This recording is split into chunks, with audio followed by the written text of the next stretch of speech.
CV.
Enggak.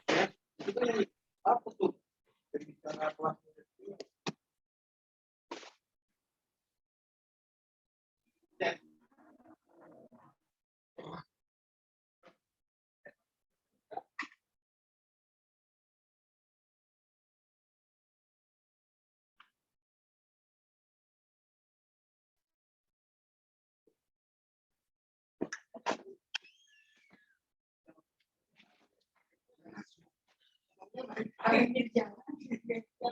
Baik-baik.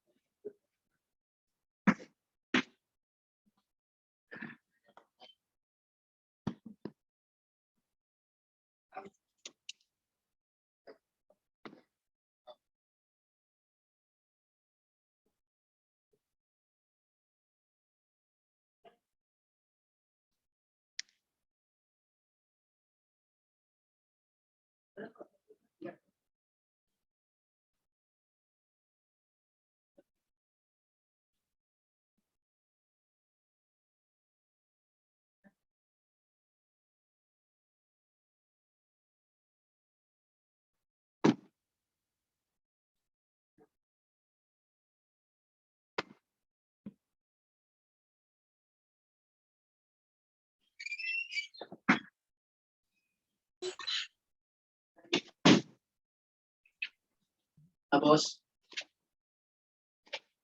Mana? Mana? Hah?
Mas, tadi nyalain dulu.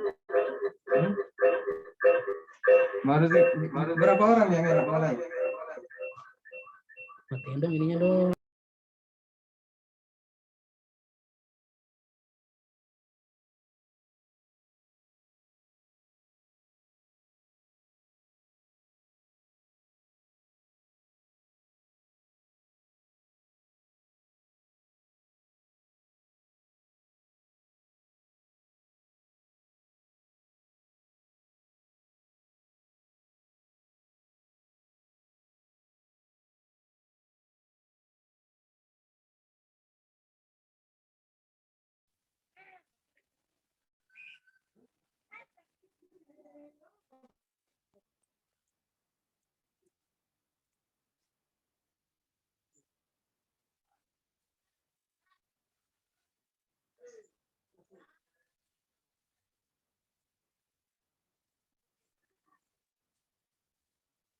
Pero saya tong gitu. Banyak nek, nggak tahu kosong nggak tahu. Kau udah tahu Ya dok, mati. Tak mau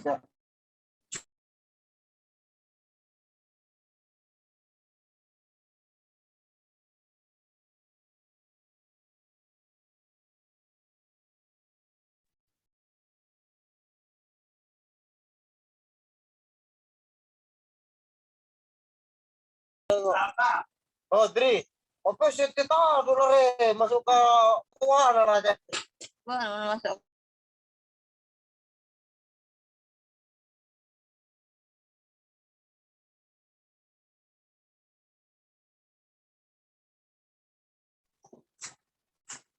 Masuk ke kantong ngasih anu jera dapat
Assalamualaikum.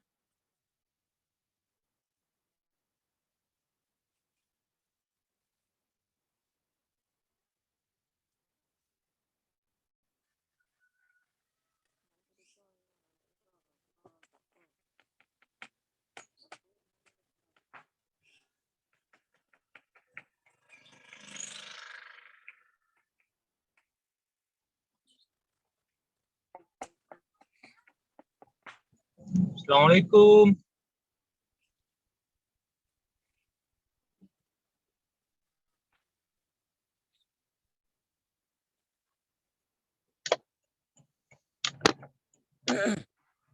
Assalamualaikum.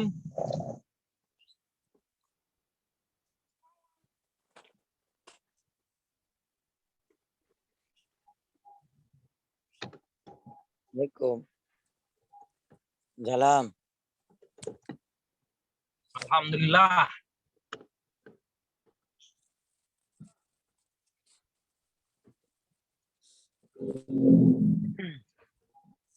Belum mulai.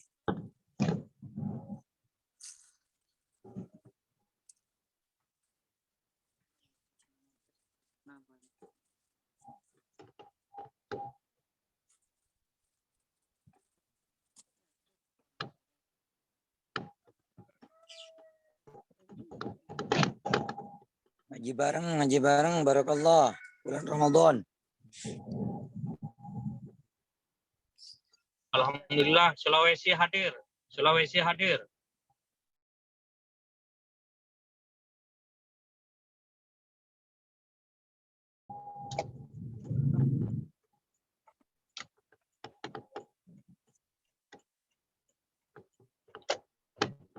Buzairi. Ismi Aulia. Fadail Kafa. Cindy Nabila. Devi Puji Nurlaila.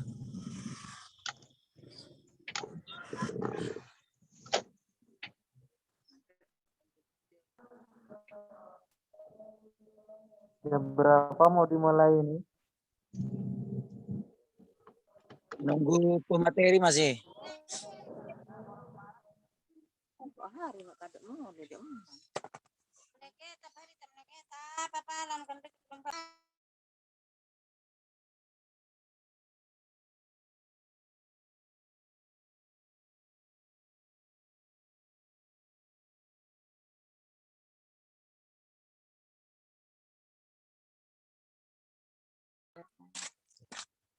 Selamat datang kepada teman-teman. Mari istiqomah untuk ikut serta dalam pengajian ini. Barakallah.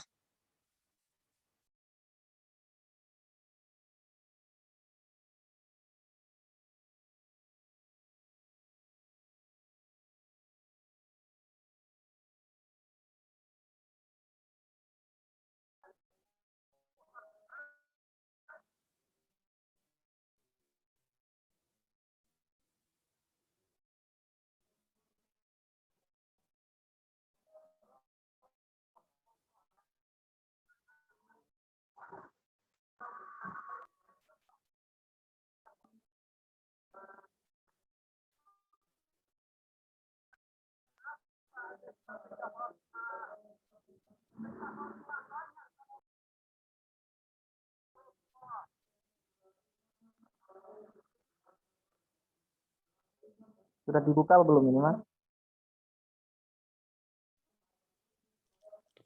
Belum, Mas Nur Buzairi. Sementara kami chat adminnya, jawabannya masih nunggu pemateri. Pematerinya masih belum join. Pak Rois. Pak Rois dari mana, Pak? Saya sendiri dari Kabupaten Sumeneb, Kecamatan Raas. Oh, ya. Jenengan dari mana? Pak Direktur ini dari mana, Pak Direktur? Juga dari Raas ya? Iya, ada sesi apa namanya? Pengenalan dari beliau nanti.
Assalamualaikum.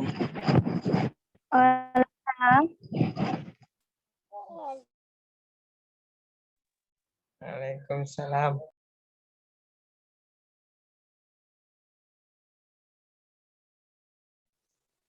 Semoga Allah selalu senantiasa meridhai kita semua. Niatan baik kita semua semoga tercatat amal ibadah. Indallah. Amin. Amin ya Allah. Amin Allah, amin.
Masih nunggu, sabar dulu kepada teman-teman.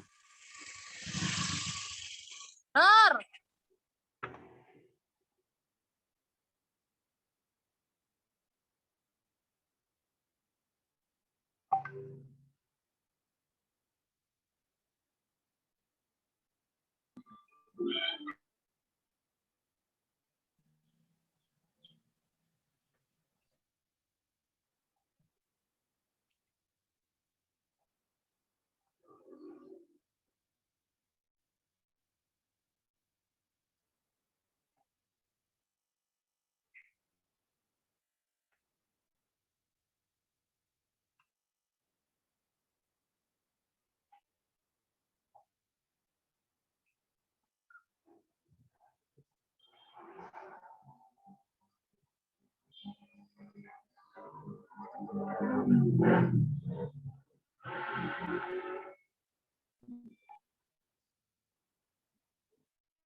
Pamekasan hadir Kiai.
Cek, Pak Direktur.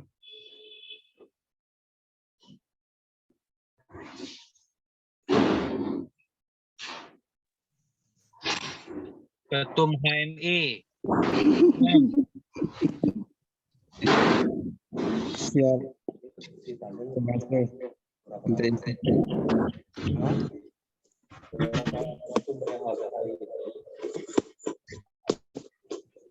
Kita kan cuma sejam, Bang.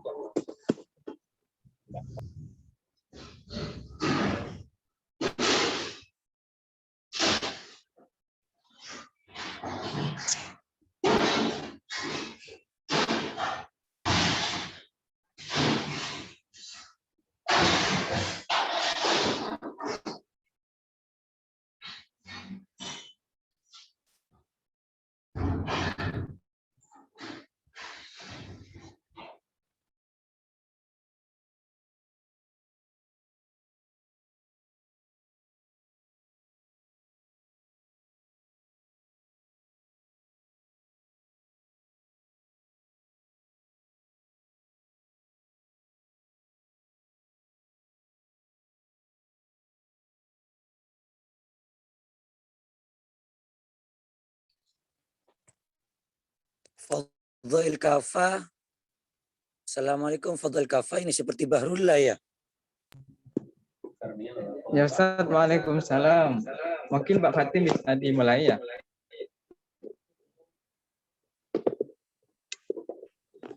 Baik, Kak.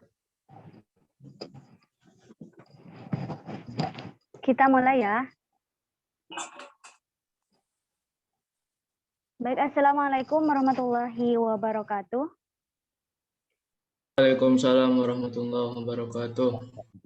Saya sapa teman-teman dulu ya. Selamat sore semua. Semoga tetap diberi semangat ya untuk mengikuti acara kita pada sore kali ini.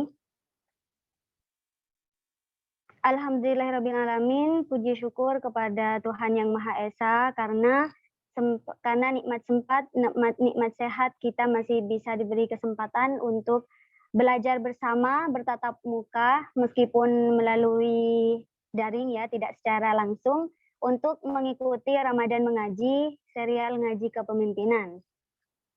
Selawat serta salam kita haturkan kepada junjungan kita Nabi Muhammad SAW karena beliau telah membawa kita dari alam kebodohan menuju alam yang penuh dengan ilmu pengetahuan yang bisa kita rasakan pada sore kali ini. Nah, izinkan saya, Fatimatu Zahro, selaku Master of Ceremony, akan menemani teman-teman dan memandu juga pada acara kita sore kali ini. Untuk mengikuti acara ini, saya berharap teman-teman bisa fokus, bisa untuk jika ada pertanyaan ataupun materi yang belum bisa dipahami, bisa ditanyakan. Intinya teman-teman harus memanfaatkan untuk benar-benar menanyakan kepada pemateri yang sudah diundang oleh teman-teman santri institut yang memang sudah mumpuni dalam kepemimpinan ini, materi kepemimpinan ini. Nah, mungkin sebelum saya membacakan kurikulum vitae speaker atau pemateri kita, saya akan memberi kesempatan kepada Kak Fadoil ya, Kak Fadoil Kafa selaku Direktur Santri Institut untuk memberikan opening speech-nya. Baik Kak Fadoil, bisa mendengarkan saya? Ya, Mbak Fatim, bisa. Baik, saya persilahkan Kak ya, waktu dan tempatnya. Oke, terima kasih Mbak Fatim. Assalamualaikum warahmatullahi wabarakatuh. Waalaikumsalam warahmatullahi wabarakatuh. Alhamdulillah, wassalatu wassalamu ala rasulillah sayyidina Muhammadin wa ala alihi wa sahbihi wa man tabi'ahu min yaumina hadza ila yaumin nahdah. Pertama, yang kami hormati Ketua Umum AKP 2I Bapak Dr. Suherman Saleh yang telah bersedia, yang saat ini beliau masih di dalam perjalanan menuju tempat.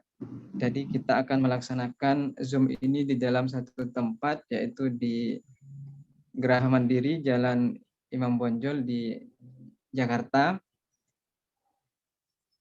Tapi beliau masih di dalam perjalanan menuju sini. Saya mengucapkan terima kasih yang sebesar-besarnya karena di tengah kesibukan beliau masih menyempatkan diri untuk berbagi pengalaman dan ilmu kepada kita semua. Yang kedua, kami mengucapkan terima kasih kepada AKP 2I yang telah memberi fasilitas, yaitu Zoom. Berupa Zoom ini merupakan sesuatu yang menjadi fasilitas yang begitu berharga bagi kita saat ini di tengah pandemi yang kita tidak bisa berkumpul, dan ini adalah menjadi media yang luar biasa saat ini. Mudah-mudahan apa yang diberikan fasilitas oleh HKP 2I menjadi tambahnya nilai kebaikan, keberkahan untuk semua anggota HKP 2I dan seluruh pengurus baik di DPP, Dewan Pusat maupun di wilayah. Ketiga, saya ucapkan terima kasih kepada Mbak Fatim yang sudah mau menjadi atau bersedia menjadi moderator kita saat ini. Beliau ini adalah salah satu mahasiswa menurut saya terbaik dari IAIN Madura. Institut Terima kasih sekali Kak Fadoil ya. Mudah-mudahan menjadi moderator saat ini menjadi tambahan pengalaman. Amin. Beliau untuk kedepannya. Kami ucapkan terima kasih juga kepada semua peserta yang telah mau mengikuti, yang telah meluangkan waktunya untuk mengikuti kegiatan ngaji bersama yang diadakan oleh Santri Institut. Pertama, Santri Institut adalah sebuah lembaga yang bergerak di pengkajian juga tentang pendidikan, pengkajian tentang pendidikan, sosial, kemasyarakatan, humanisme, kemanusiaan, dan lain-lain. Lembaga ini diadakan sejak sekitar tahun 2017. Teman-teman juga bisa mengunjungi apa dan siapa pengurus Santri Institut di website kami, yaitu santriinstitute.com. Kami juga menerima banyak-banyak tulisan tentang teman-teman dari teman-teman semua. Di gedung ini saat ini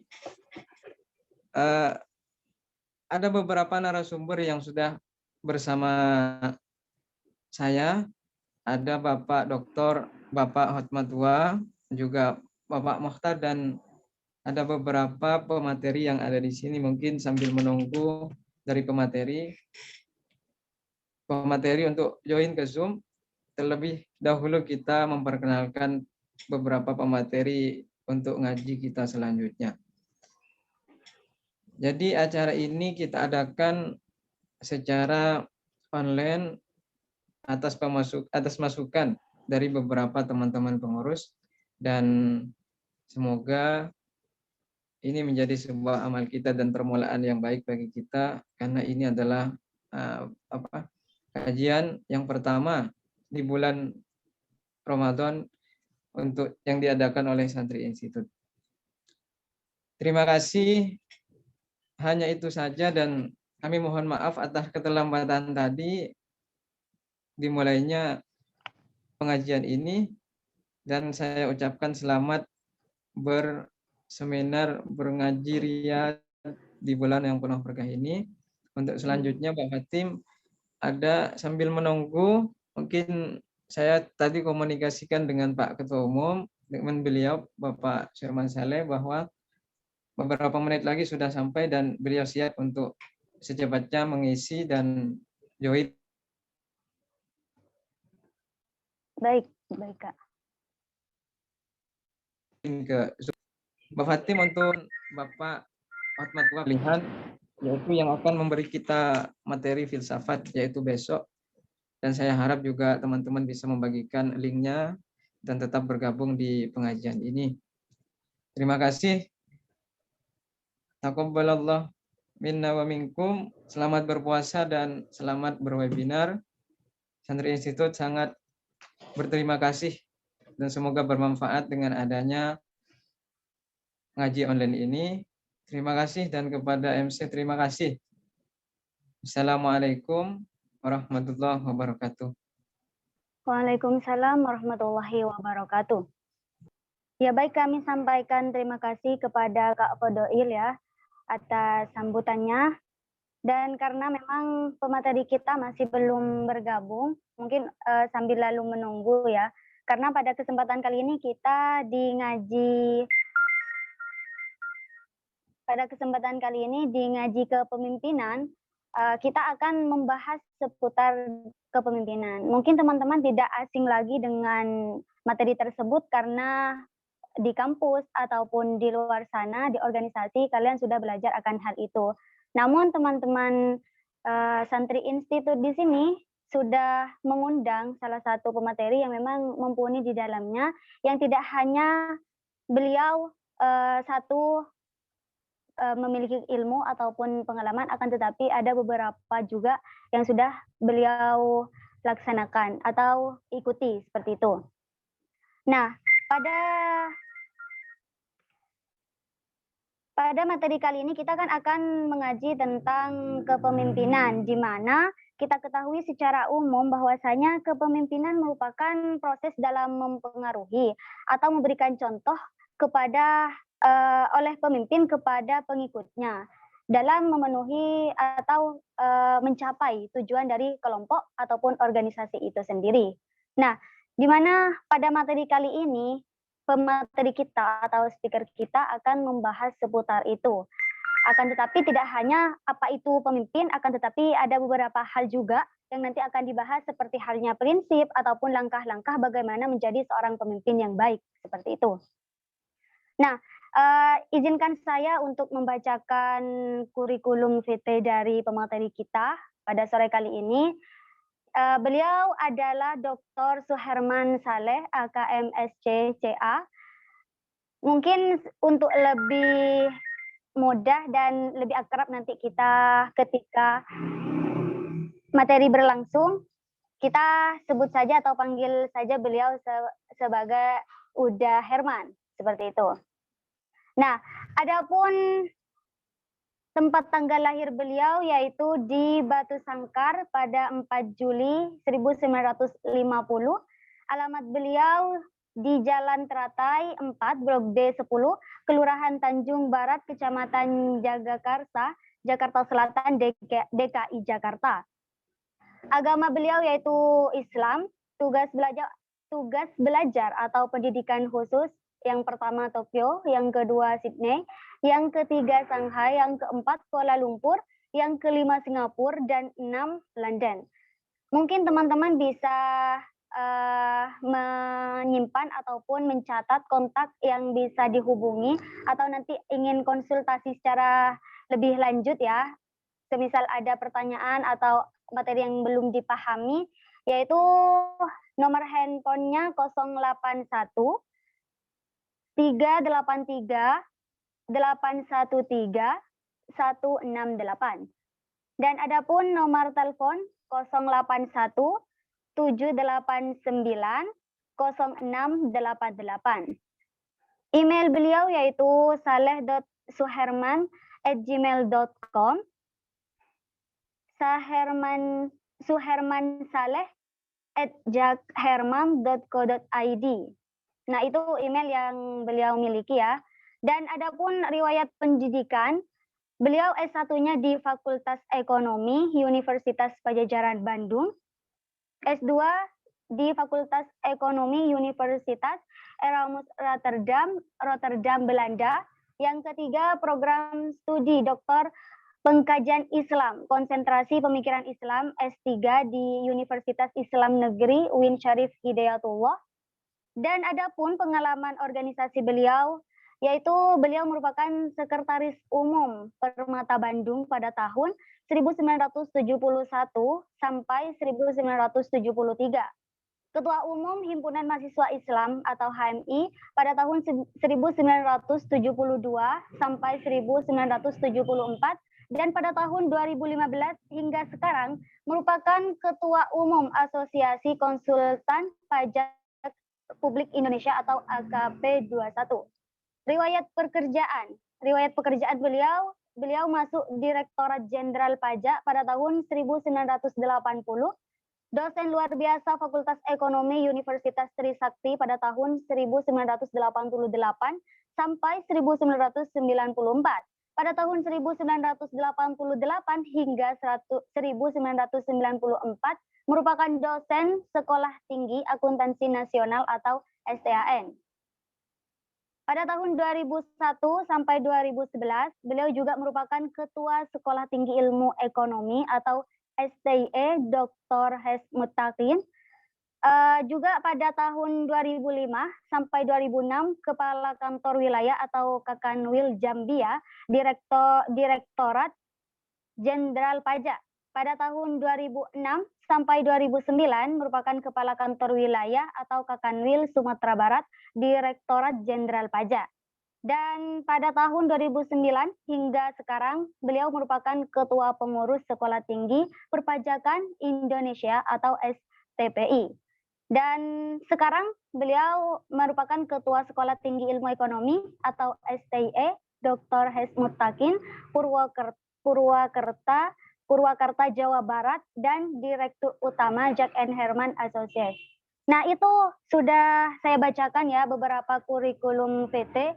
Sudah saya bacakan kurikulum VT dari beliau yang memang beliau merupakan guru kita, bisa dikatakan guru kita karena kita nanti akan belajar dan mendapatkan ilmu pengalaman yang beliau sampaikan kepada kita, yang tentunya beliau tidak hanya belajar ataupun memiliki pengalaman pertama atau dua kali, akan tetapi dari beberapa yang sudah saya bacakan tadi sudah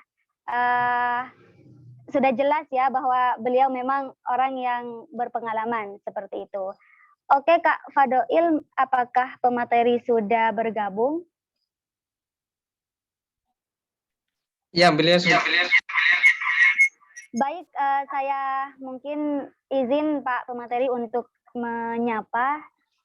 Assalamualaikum warahmatullahi wabarakatuh, Mbak Uda Herman. Sebentar Mbak. Ada pemateri kita yang ingin saya kenalkan, yaitu materi filsafat, mungkin 1-2 menit, 3 menit lah untuk beliau perkenalkan ke para teman-teman peserta. Itu Pak. Ya baik, saya persilahkan Bapak, waktu dan tempat saya persilahkan ya.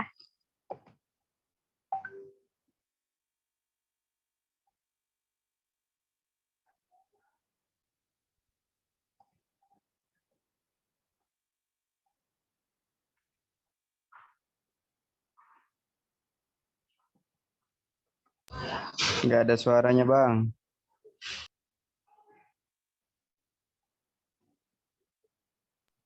Ya, Assalamualaikum warahmatullahi wabarakatuh. Waalaikumsalam warahmatullahi wabarakatuh. Alhamdulillah. Allahumma sholli ala Muhammad wa ala ali Muhammad. Saya sangat berbahagia pada hari ini dan terima kasih kepada Mbak Fatimah Effendi sebagai host kita pada hari ini.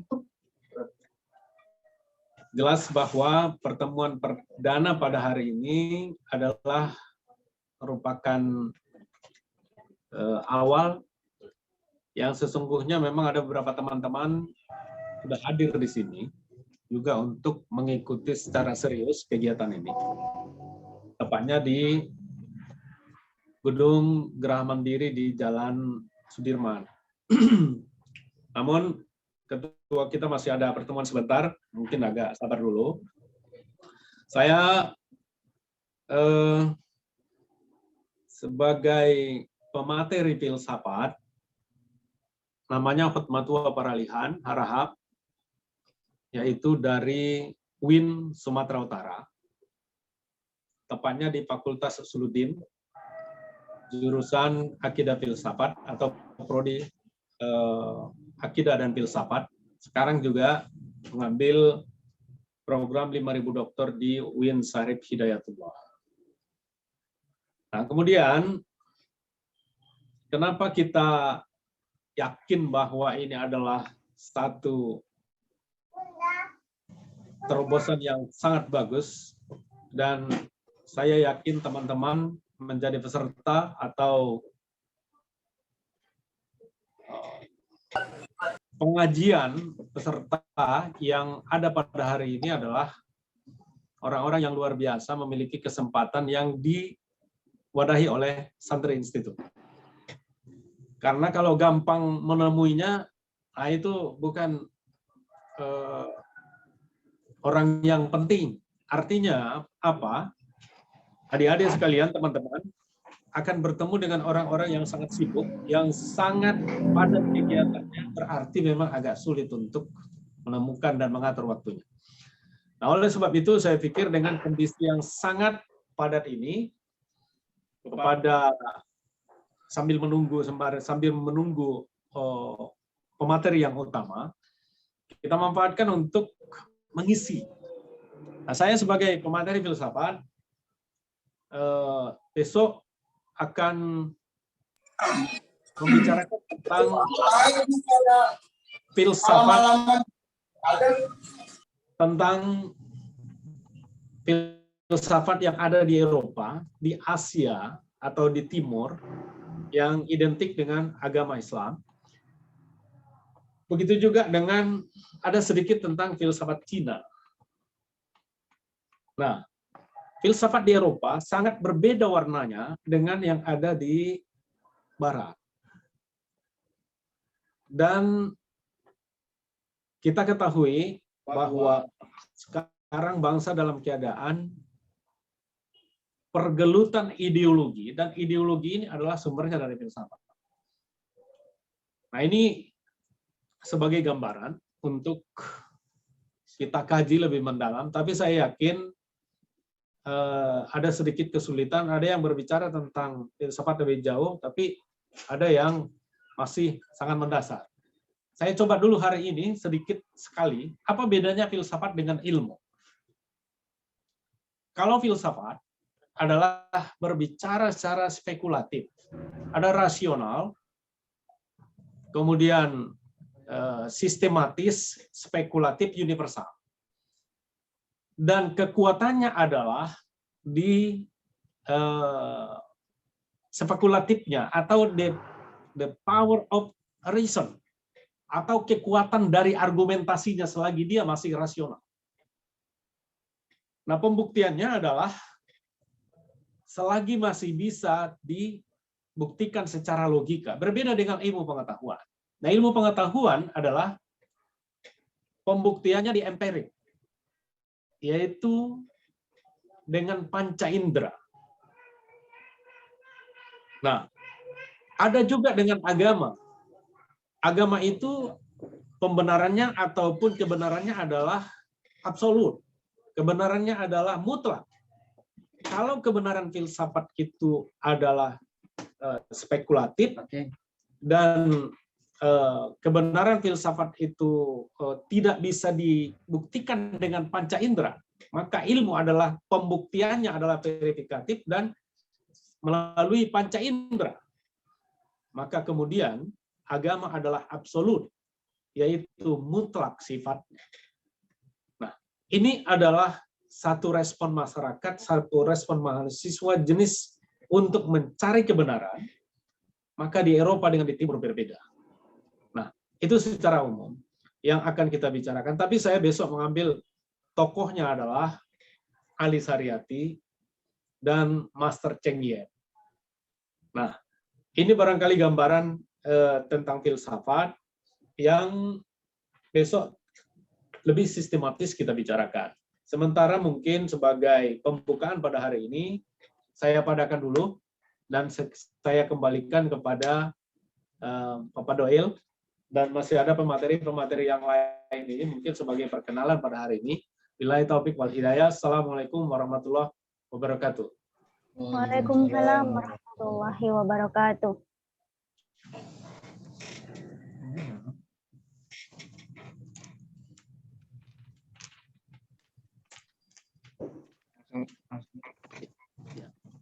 Langsung saya mau bilang keynote speaker ya Pak Herman ya. Ya.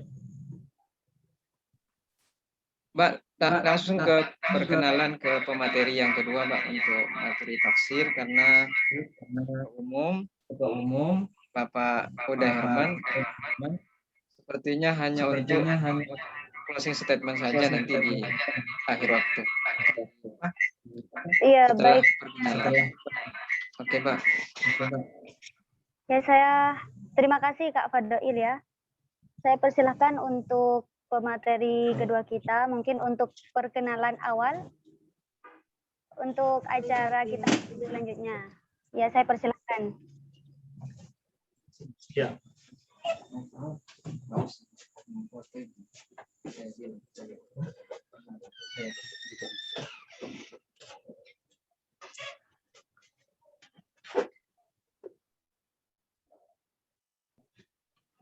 Ya, bismillahirrahmanirrahim. Assalamualaikum warahmatullahi wabarakatuh. Waalaikumsalam warahmatullahi wabarakatuh. Moderator dan teman-teman semua yang hadir, para peserta santri institut yang saya muliakan, ini sekedar perkenalan. Kebetulan tadi bertemu di sini dan diminta untuk perkenalan sebelum nanti di hari H menyampaikan apa yang akan saya sampaikan berkenaan tentang tafsir. Kita akan mengaji tafsir, paling tidak tafsir yang berkenaan tentang amalan-amalan yang kita lakukan di bulan Ramadan. Apakah berkenaan tentang puasa dan lain-lain. Ya, sekedar perkenalan, nama saya Daniel Idrus. Saya pernah mondok di Darul Ulum, juga S1 di Universitas Al-Azhar Kairo, Mesir, mengambil jurusan tafsir.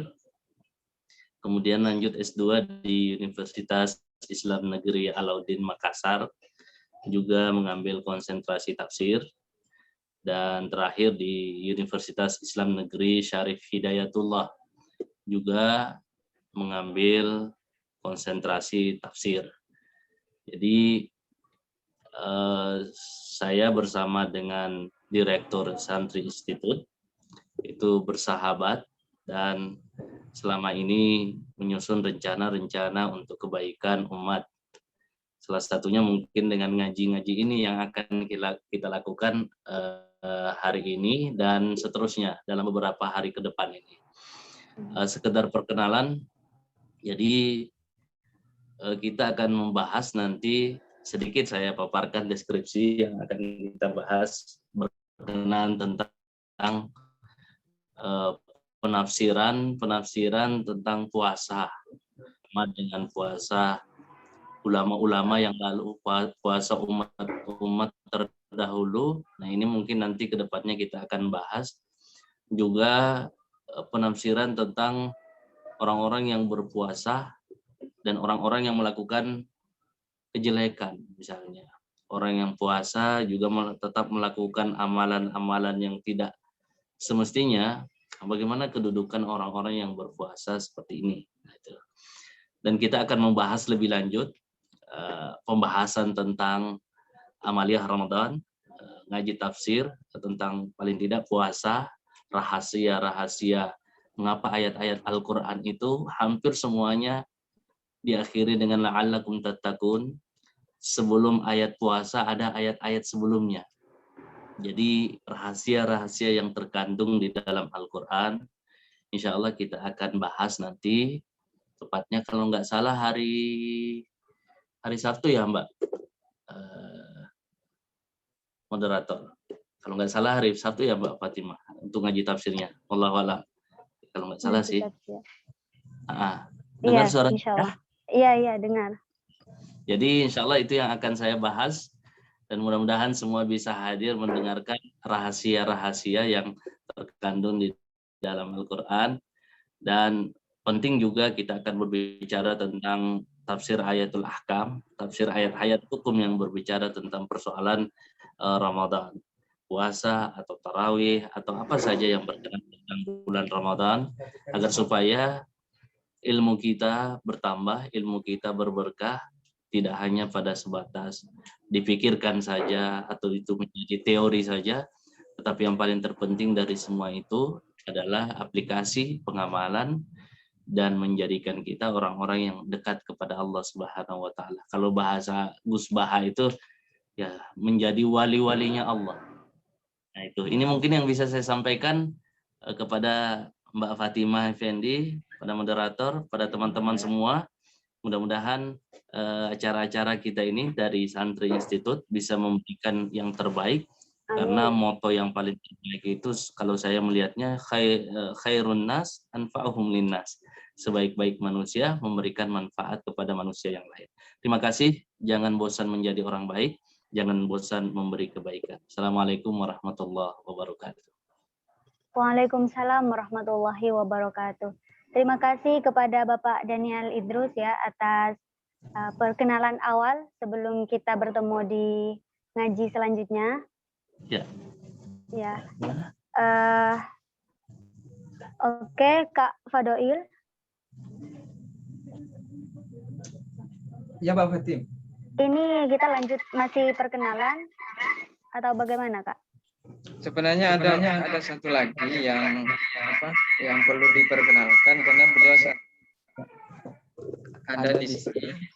Tetapi mungkin dari teman-teman ada yang mau ditanyakan tentang Santri Institut ya, atau mau mengusulkan, karena kita masih menunggu Bapak Ketua Umum. Semoga secepatnya ya, tapi beliau hanya bisa mengisi closing statement. Tidak sampai ada tanya jawab, hanya closing statement. Oh, baik. Jadi saya kasih kesempatan untuk teman-teman peserta jika mungkin ada pertanyaan terkait Santri Institut atau yang lainnya, kami persilahkan.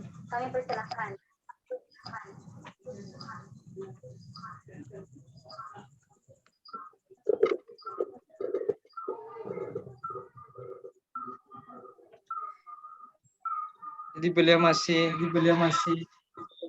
perjalanan menuju kantor. Tadi sudah dibawa, tapi beliau masih belum naik. Jadi kami mohon maaf atas tapi ini sudah maksimal ya, usahakan.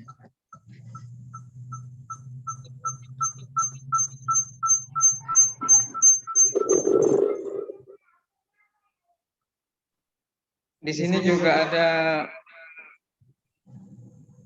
pembina kita ya, ada Bapak Firdaus, juga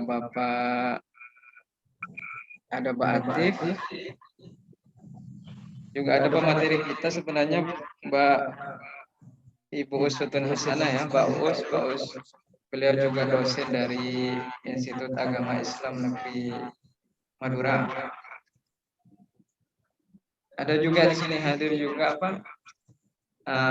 pemateri dari psikologi, ngaji psikologi. Mungkin Mbak Fatim dipersilakan dulu ya untuk Ibu Dini. Beliau adalah pemateri dari ngaji psikologi kita. Baik, Kak Beliau Fadil. bersedia. Ya.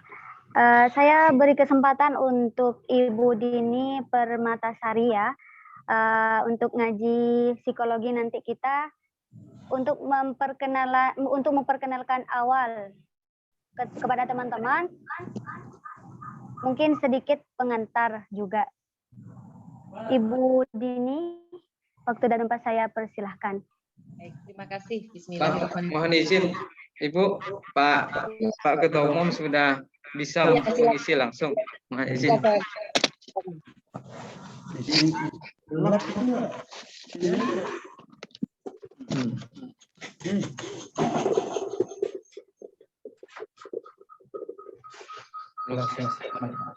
Baik, Assalamualaikum Bapak.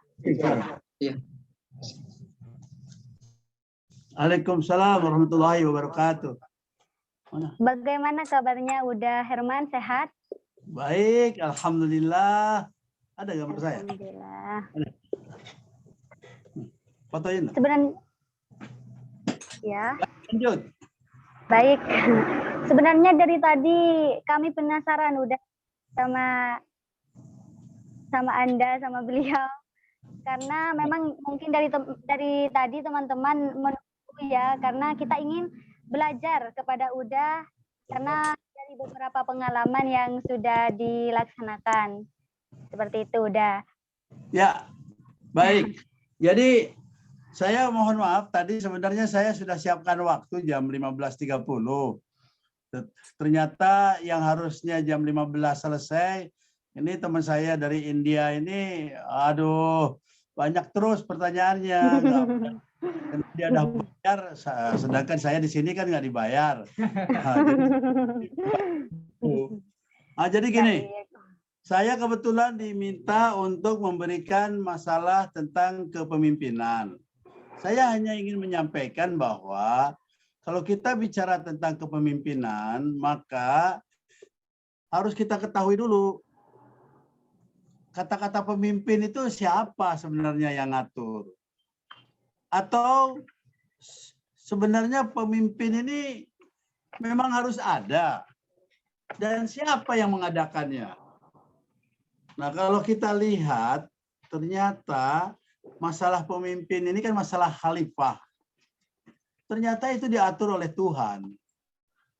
Artinya, kalau kita bicara tentang kepemimpinan, maka kita bicara tentang keinginan Tuhan. Yang pertama, kita harus bisa memimpin diri sendiri. Yang kedua, kita harus memimpin bisa orang lain. Makanya ada Nabi mengatakan kalau kita berjalan berdua, maka di antara yang berdua itu salah satu harus ditunjuk jadi pemimpin. Saya punya pengalaman jelek dengan teman-teman saya sendiri. Dia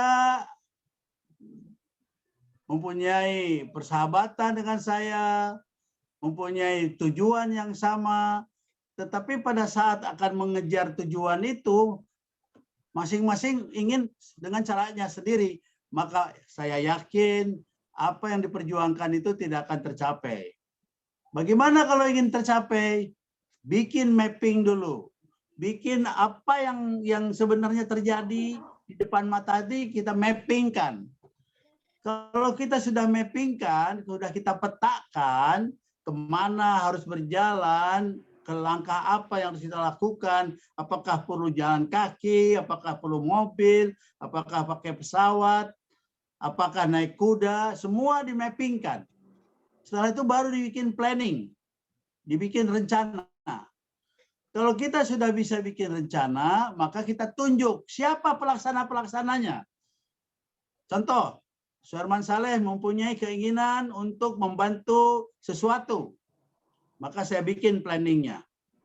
Tiap hari harus kerja. Begitu mengatakan bahwa tiap harus kerja, misalnya menghasilkan setiap hari 3 lembar, 5 lembar, maka saya harus berpikir bagaimana tiap hari bisa menghasilkan 5 lembar. Maka saya tunjuk teman-teman yang lain untuk membantu agar keinginan saya ini tercapai. Itu yang disebut dengan penunjukan orang-orang yang mempunyai kredibel, mempunyai tenaga profesional. Jadi kita menunjuk orang yang akan melaksanakan keinginan kita itu juga harus profesional. Nggak boleh, si Anu aja mumpung dia lagi nganggur. Oh, nggak boleh. Siapapun yang kita tunjuk untuk melakukan pekerjaan kita adalah profesional. Apa ukuran profesional? Dia mampu melaksanakan yang terbaik. Orang-orang mengatakan, oh kalau profesional itu dibayar. Belum tentu, dibayarnya dengan senyum juga cukup. Dibayarnya dengan doa saja cukup. Tetapi dibayar dengan duit lebih cukup. Artinya apa? Kalau kita sudah membuat planning, tunjuk orang-orang yang mampu melaksanakan tujuan itu dengan baik. Nah, kalau sudah planning ditentukan, orang yang akan mengerjakan ditentukan, maka yang paling penting lagi adalah evaluasi. Bagaimana dari hari ke hari? Begitu dari hari ke hari ternyata ada kemajuan, berarti teamwork itu jalan. Tetapi begitu dari hari ke hari tidak ada kemajuan, sebaiknya dipikir ulang, dibikin planning ulang. Tapi kalau dibikin planning ulang juga nggak maju-maju, maka saya dapat ilmu dari Al-Hafiz Fadail. Dia mengatakan dalam surat Al-Qasas yang mengatakan bahwa kalau kita sudah berusaha, ternyata orang yang kita usahakan, kita bawa ke tempat yang baik itu nggak mau atau tidak bisa, maka keluarlah ayat dari Al-Quran mengatakan hidayah itu adanya di aku. Petunjuk agar orang itu mau bisa maju itu kata Allah di aku. Bahwa orang itu terbuka hatinya, pikirannya, supaya meraih kemenangan itu ada di aku. Nabi Muhammad saja nggak bisa. Karena tadinya Nabi Muhammad akan berdoa secara khusus agar pamannya diampuni. Ternyata tidak bisa begitu. Jadi jangankan Nabi Muhammad dengan pamannya, ternyata di kita pun hari ini bisa kejadian. Di antara kawan pun ada kejadian. Ada teman yang bersemangat untuk membantu teman, tapi di lain pihak teman yang dibantunya nggak mau maju. Maka itu termasuk ke dalam kelompok orang yang begitu memang oleh Allah tidak dibuka dan memang tidak diberi restu oleh Tuhan. Oleh karena itu tinggalkan. Nanti akan masuk lagi kepada satu ayat yang mengatakan kalau sudah selesai pekerjaan yang satu, ambil lagi kerjaan yang lain. Dan saya melakukan yang itu. Jadi kawan-kawan yang ada di sini, inti dari kepemimpinan itu apa sih? Inti daripada kepemimpinan itu adalah lihatlah Allah di dalam memimpin, mengatur matahari. Matahari harus terbit di timur, dia akan tenggelam di barat, akan selalu begitu dan begitu. Yang kedua, bahwa setiap pemimpin harus mampu membuat perencanaan yang baik. Jadi rencanakan dan semua rencana harus terukur. Harus bisa diukur dengan sebaik-baiknya. Dan yang ketiga, seorang pemimpin harus mempunyai ilmu yang profesional. Nggak boleh, oh saya bisa, padahal enggak. Jadi di antara kita ini, adik-adik semua yang hadir di ruangan ini, dalam Zoom ini, tolong jangan pernah mengatakan bisa kalau Anda memang tidak bisa. Tapi begitu Anda mengatakan tidak bisa, semua kawan, semua ada yang sebelah kita akan rebutan untuk memberikan kemampuan agar dia jadi bisa. Tapi begitu dia merasa bisa, biarkan dia membuktikan kebisaannya sampai Allah nanti yang akan membimbing dia. Oleh karena itu, di dalam kepemimpinan ini, pemimpin harus bisa memimpin dirinya dulu. Seorang pemimpin harus bisa memimpin dirinya sehingga dia mampu membawa ke tempat yang lebih baik dan keberhasilan. Yang kedua, seorang pemimpin harus berusaha bertanggung jawab dan bermanfaat bagi orang lain. Dan yang ketiga, pemimpin itu diatur oleh Tuhan. Oleh karena itu, seorang pemimpin harus mengikuti aturan-aturan Tuhan. Apa itu aturan Tuhan? Yaitu apapun yang dilakukan kita harus bermanfaat bagi manusia lain. Jadi kalau ada pemimpin tetapi tugasnya untuk menteror, bahkan untuk ngebom, itu bukan pemimpin menurut Allah, tetapi itu pemimpin buat setan. Mudah-mudahan kita semua yang hadir di sini adalah pemimpin-pemimpin yang dicintai Allah, yang bisa memberikan manfaat bagi orang lain, tetapi bukan pemimpin setan yang merugikan orang lain. Saya kira dari Suherman Saleh, dokter baru dari UIN, dan alhamdulillah menjadi wisudawan terbaik pada angkatan 119. Mudah-mudahan beginilah seorang dokter, beginilah seorang pemimpin yang pernah memimpin sebagai Kakandil Pajak. Mudah-mudahan bisa membuka pikiran Anda bahwa ternyata menjadi pemimpin itu mudah.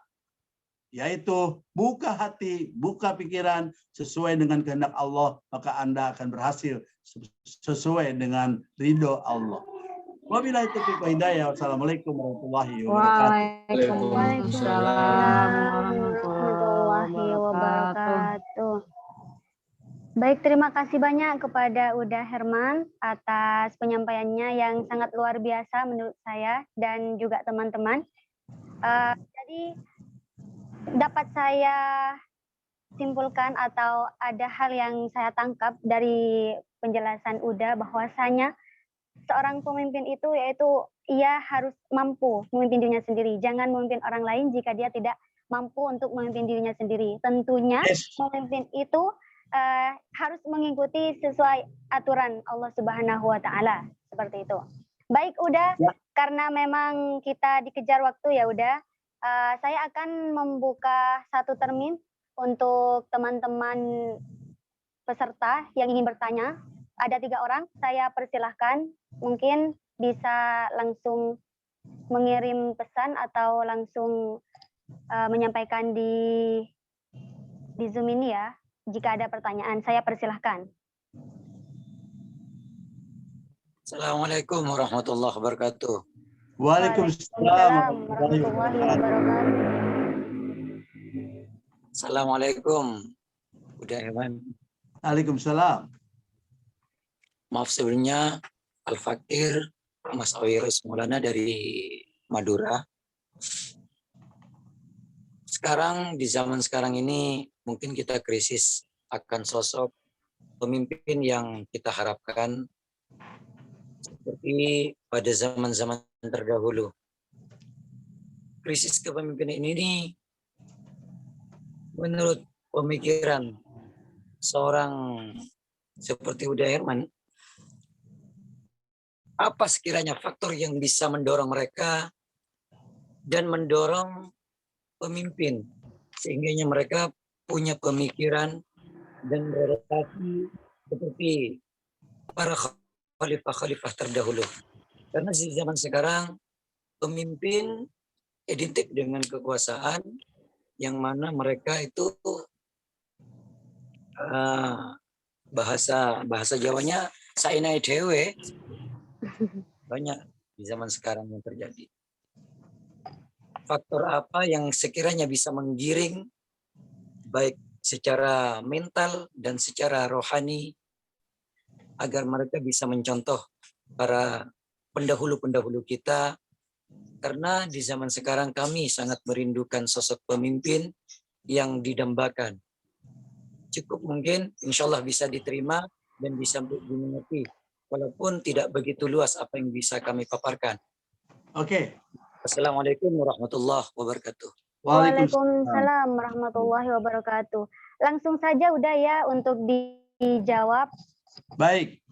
Ya. Ini Cak Madura ini bertanya berkaitan dengan kekecewaan beliau melihat pemimpin-pemimpin, saya anggap di Indonesia sajalah, yang komitmennya tidak seperti zaman Rasulullah atau khalifah-khalifah zaman dulu.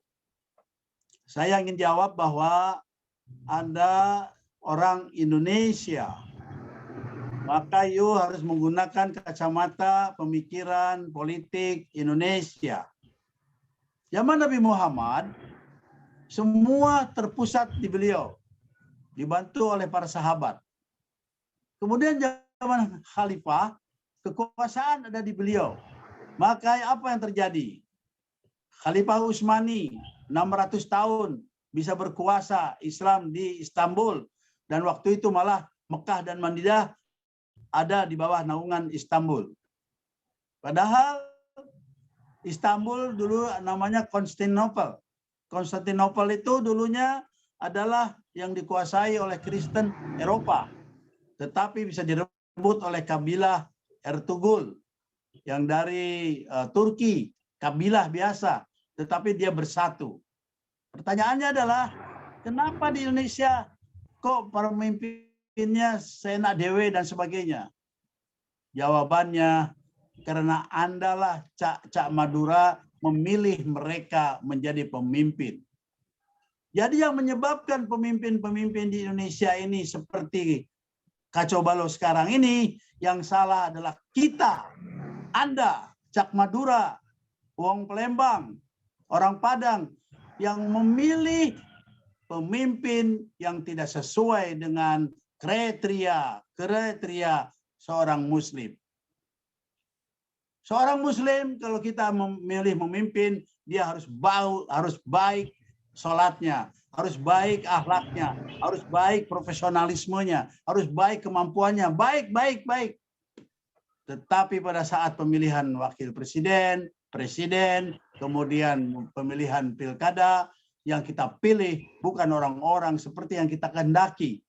Jadi kalau Anda sekarang bertanya, bagaimana merubahnya? Rubah Anda sendiri. Kita semua yang ada di Indonesia ini, mari kita rubah. Kita pilih orang-orang yang mempunyai kemampuan pemikiran tentang keislaman, pemikiran bagaimana agar Islam ini memimpin Indonesia seperti yang dilakukan oleh para raja-raja. Kenapa raja-raja zaman Islam dulu berkuasa di sini? Zaman Mataram, bagus. Sriwijaya, bagus. Di Aceh, Darussalam, bagus. Di Minangkabau, bagus. Karena mereka semua diberi kesempatan jadi pemimpin dan bisa mengaplikasikan apa yang dikehendaki oleh Allah dan Rasulullah. Tapi hari ini kita tidak bisa. Bahkan banyak sekali ceritanya. Oleh karena itu saya setuju dengan Anda, adindaku dari Madura. Bagaimana merubahnya? Bukan pemimpin yang kita rubah. Cara berpikir kita memilih pemimpin yang harus kita rubah. Jangan pernah memilih orang karena Anda suka dan dikasih duit apalagi. Tetapi pilihlah orang itu memang dia bisa membawa kita ke tempat yang lebih baik. Mungkin dari saya itu. Baik, terima kasih Uda atas jawabannya. Bagaimana Mas Al-Fakir penanya, apa sudah bisa dipahami? Bisa dipahami dan tidak, lanjutkan ke yang lain. Kalau dia nggak setuju, itu nanti kita bicara lagi. Baik Uda. Baik Uda, terima kasih Uda. Baik, untuk selanjutnya bisa penanya lain yang ingin bertanya, saya persilahkan. Izin bertanya, moderator. Iya, silahkan. Saya Dedarto dari Jakarta. Ingin bertanya kepada narasumber. Assalamualaikum, Pak. Waalaikumsalam warahmatullahi wabarakatuh. Pertanyaan saya, apa bedanya pemimpin dengan kepemimpinan? Baik, itu saja. Oke. Terima kasih. Kepemimpinan adalah sikap. Kepemimpinan adalah metode yang dia miliki. Jadi kalau Anda pergi dari rumah, salam kepada orang tua, berarti Anda mempunyai kepemimpinan yang baik. Artinya seorang pemimpin yang baik harus bisa menghormati pemimpinnya. Kalau Anda mempunyai ibu dan bapak, keluar rumah, maka Anda harus salaman dulu sama ibu dan bapak, berarti Anda adalah pemimpin yang baik. Tetapi kalau Anda pergi dari rumah tanpa salam kepada orang tua, pulang ke rumah tanpa negur dan tanpa assalamualaikum ke orang tua, maka dari segi kepemimpinan Anda tidak memperlihatkan pemimpin yang baik. Kepemimpinan adalah corak, kepemimpinan adalah metode, kepemimpinan adalah model yang dibawa oleh dia. Model yang dibawa harus Islami. Yang harus dihormati, dihormati. Yang harus dihargai, dihargai. Sedangkan pemimpin adalah sosok orangnya. Suharman Saleh adalah pemimpin. Soekarno adalah pemimpin. Jokowi adalah pemimpin. Tetapi soal kepemimpinan adalah bawaan pribadi-pribadi yang bersangkutan. Oleh karena itu, karena kita sekarang ini bicara soal kepemimpinan, Anda semua adalah pemimpin. Dan yang mengatakan Anda semua pemimpin adalah Al-Quran. Al-Quran mengatakan Anda semua adalah pemimpin. Kenapa dianggap sebagai pemimpin? Karena Anda bertanggung jawab terhadap apa yang Anda lakukan. Tangan Anda akan ditanya, kaki Anda akan ditanya, mata Anda akan ditanya, semua akan ditanya. Itulah alasan Allah menganggap Anda semua jadi pemimpin. Kalau Allah sudah menganggap kita pemimpin, kenapa kita tidak terima dan kita syukuri bahwa kita diberi kesempatan oleh Allah jadi pemimpin? Maka jadilah pemimpin yang unggul. Apa ukuran pemimpin unggul? Berguna bagi dirinya, berguna bagi kawan-kawannya, berguna bagi kaumnya, dan berguna bagi keluarganya, terutama berguna bagi agama dan negaranya. Itulah seorang pemimpin. Oleh karena itu, apakah perbedaan antara kepemimpinan dan pemimpin? Kepemimpinan adalah gaya, metode, model, pengetahuan, dan sebagainya. Sedangkan pemimpin adalah sosok yang bersangkutan. Dan bisa jadi pemimpin di rumah, istrinya yang dipimpin, ibu bapaknya yang dipimpin, adik-adiknya yang dipimpin, seorang guru, pemimpin di kelasnya. Saya kira itu yang bisa saya jawab. Langsung penanya ketiga terakhir. Ya baik, untuk yang ingin bertanya terakhir, dipersilahkan. Di teks Mbak Fatim ada pertanyaan.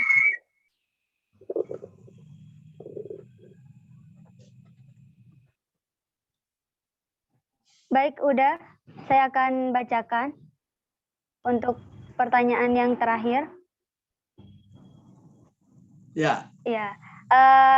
Di sini dari Muhammad Ghazali, pertanyaannya membahas pemimpin di Indonesia tentu tidak lepas dari sistem negara demokrasi. Penjelasan udah tadi selalu mengarah kepada pemimpin yang disukai Allah, Tuhan umat Islam, dan atau lebih religius. Di Indonesia sendiri memang tidak pernah selesai membahas kepemimpinan yang selalu diarahkan kepada agama tertentu. Justru yang berbeda menjadi salah. Kemudian lahirlah polarisasi dan intoleransi. Pertanyaannya, kepemimpinan seperti apa yang harusnya dibangun di negara demokrasi ini sehingga bisa mempertahankan kesatuan dan persatuan bangsa? Seperti itu ya pertanyaannya. Baik, pertanyaan itu berat, tetapi jawabannya sangat mudah. Kenapa? Orang mengatakan intoleransi. Itu adalah bahasa untuk dijatuhkan kepada orang-orang Islam yang tidak patuh kepada mereka-mereka yang tidak menyukai Islam. Jadi di Indonesia ini sekarang ada kata-kata intoleran. Kepada siapa intoleran itu ditujukan? Kepada orang Islam. Pertanyaannya adalah, apakah Allah telah mengatakan kita sebagai manusia Islam ini intoleran? Al-Quran sendiri mengatakan bahwa jangankan di antara manusia dengan manusia, kepada hewan aja kita harus hormat. Nabi Sulaiman waktu lagi jalan, ada semut beriring-iring. Hey, stop, jangan jalan, nanti itu semut keinjak. Itu namanya toleran. Dan itu adalah ajaran Islam. Tetapi di Indonesia sekarang yang intoleran itu adalah orang Islam. Dan kita mau saja dianggap tidak toleran. Anda yang barusan bertanya itu senang sekali dikatakan orang Indonesia ini intoleran. Terutama Anda orang Islam dianggap intoleran, cocok, setuju. berarti Anda bertentangan dengan kehendak Allah SWT. Karena apa? Karena Allah mengatakan kita ini jangankan terhadap manusia, terhadap binatang saja harus toleran. Sehingga orang yang ngasih minum anjing, dan yang ngasih anjing itu adalah seorang pelacur, gara-gara dia ngasih minum anjing, seorang pelacur itu diampuni dosanya oleh Tuhan. Begitulah toleransi dalam Islam. Tetapi kalau ada yang menteror, membunuh orang Kristen, jangankan Kristen, orang Islam aja banyak yang dibunuh. Orang-orang yang melakukan terorisme, orang-orang yang melakukan pembunuhan, itu adalah orang-orang yang dihajar, orang-orang yang dirajam, orang-orang yang dinistakan, yang diajab Tuhan. Kenapa? Karena Allah melarang mencabut nyawa. Yang berhak mencabut nyawa itu adalah Allah. Tetapi para teroris itu menjadi Tuhan, karena dia telah berani menjadi pencabut nyawa. Padahal yang berhak mencabut nyawa itu adalah Allah itu sendiri. Jadi di Indonesia, bagaimana supaya kita maju, tidak ada kaitannya dengan siapa kita, siapa orang lain. Siapapun boleh memimpin Indonesia dengan catatan bahwa dia membawa pesan-pesan universal. Apa itu universal? Nyawa manusia, pikiran manusia, harga manusia, dan siapapun harus dihormati. Nah, sekarang kenapa saya mengatakan Islam? Karena kebetulan saya orang Islam. Karena kebetulan Allah menjanjikan kepada kita bahwa orang Islam ini harus menjadi rahmatan lil alamin. Jadi kalau Anda misalnya tadi kayak nggak setuju dengan Islam berkuasa di Indonesia, berarti Anda nggak setuju dengan perintah Allah agar kita orang-orang Islam ini menjadi rahmatan lil alamin. Anda nggak suka bahwa Islam menjadi rahmatan lil alamin. Anda nggak suka agar Islam menjadi rahmatan lil alamin di Indonesia. Itu urusan Anda dengan Tuhan, bukan dengan Suherman Saleh. Tapi bagi Suherman Saleh, siapapun orang Islam, dia harus menjadi rahmatan lil alamin, menjadi pemimpin di Indonesia. Anda harus jadi presiden. Suherman Saleh, karena umurnya udah 71, nggak mau lagi jadi presiden. Tapi Anda yang sekarang bicara di sini, Anda punya hak menjadi siapapun, termasuk jadi presiden. Dan kalau Anda jadi presiden, jangan lupa, yang dimaksud dengan toleran adalah memberikan orang untuk tetap beragama. Kata Allah, kalau gue mau, semua yang Kristen, semua Yahudi, semua Hindu jadikan Islam. Tapi Allah tidak mau. Kenapa? Karena Allah memberikan kebebasan untuk mengambil agamanya. Qul huwallahu ahad, Allahu somad, lam yalid walam yulad, walam yakul lahu kufuwan ahad. Kemudian ada surat Al-Kafirun. Agamamu bagi kamu, agamaku untuk aku. Itulah masalah toleran yang paling unggul bagi orang Islam. Jadi kalau Anda mengatakan bahwa banyak orang yang mengatakan sehingga orang-orang Islam tidak intoleran, itu bukan orang Islam. Itu adalah orang goblok, orang-orang bodoh. Kalau dia orang Islam, dia akan toleran. Kenapa? Allah paling toleran. Sampai-sampai Allah tidak akan marah kalau kalian nggak suka dengan aku. Maka Islam itu menurut Suherman Saleh adalah pilihan.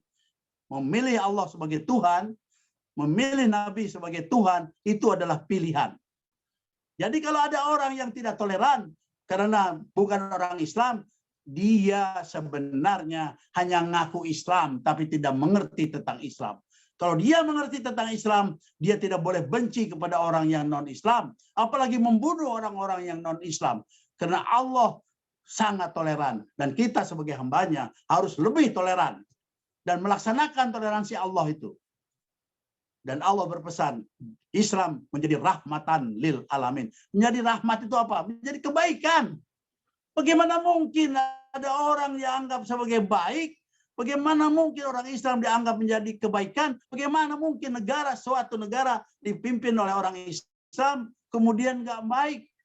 Padahal Allah berpesan, siapapun kalian, jadilah rahmatan lil alamin. Jadi Anda, adinda yang tadi, kelihatannya bingung dengan kata-kata intoleran, Anda sudah dicekok oleh orang-orang yang kurang ajar, orang-orang yang menghina Islam, sehingga dikatakan bahwa Islam itu adalah intoleran. Saya ingin menyatakan di sini, Orang Islam kalau dianggap dia intoleran, berarti yang menganggap intoleran itu adalah orang yang nggak tahu tentang Islam. Hak Anda untuk menjawab, kewajiban Anda untuk menjelaskan bahwa yang paling toleran di antara seluruh agama adalah Islam. Karena Islam mewajibkan kita menjadi rahmatan lil alamin. Islam, Tuhan kita Allah, Nabi Muhammad kita, mengajarkan kita, menyuruh kita untuk membawa kebaikan kepada orang lain. Dan itulah disebut dengan toleran. Mudah-mudahan Anda-Anda yang berpikiran, yang dicekok oleh orang, yang digiring oleh orang, agar Anda mengakui, oh iya, Islam ini tidak toleran, Islam ini intoleran. Tuh lihat kemarin di Makassar ada pemboman. Oh, pemboman itu adalah orang-orang kejam, orang-orang bahlul, orang-orang yang setana.